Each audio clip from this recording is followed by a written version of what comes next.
আজকে স্পেশাল রান্না হচ্ছে জামাইয়ের জন্য। স্পেশাল রান্না পোলট্রির মাংস।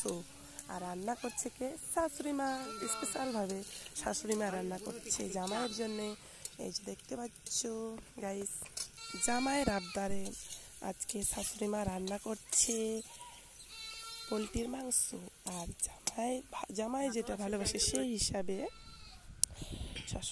শাশুড়ি মা সেরকমই করছে।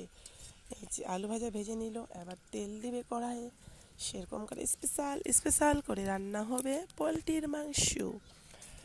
আর মানে আমার মা তো কিন্তু পোলট্রির মাংস খায় না, কিন্তু স্পেশাল করে জামাইয়ের জন্যে রান্না করে দিচ্ছে।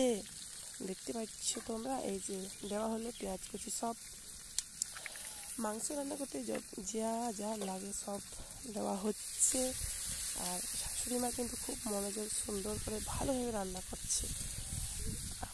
আমিও কিন্তু পোলট্রির মাংস খাই না, কিন্তু আমার মাও খায় না, কিন্তু জামাইয়ের আবদারে রান্না তো করতেই হবে, সেই জন্যে মা রান্না করে দিচ্ছে। একদম পুরো গ্রামের পদ্ধতিতে, গ্রামে যেভাবে রান্না করে সেইভাবে মা রান্না করে দিচ্ছে জামাইয়ের জন্যে। কি করবে বলো তো, জামাইয়ের আবদার, শাশুড়ি মাকে তো রান্না করে দিতেই হবে গাইস। তোমরা পুরো ভিডিওটি দেখো। জামাইয়ের জন্য আমার মা কি সুন্দরভাবে রান্না করে দিচ্ছে স্পেশাল পোলট্রির মাংস। দেখলেই তোমাদের হয়তো খেতে ইচ্ছে করবে।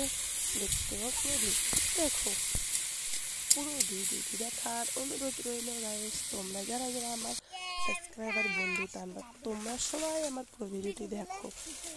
জানি না আমার ভিডিও কতটা তোমাদের ভালো লাগে, কতটা ভালো লাগে না আমি জানি না, কিন্তু তোমরা একটা লাইক একটা কমেন্ট করে দিলে আমি বুঝতে পারবো আমার ভিডিও কার কার ভালো লাগে কি লাগে না, বুঝতে পারলে সেই হিসাবে তোমরা আমাকে ভালোবাসা দিল, আমি তোমাদেরকে ভালোবাসা দেবো।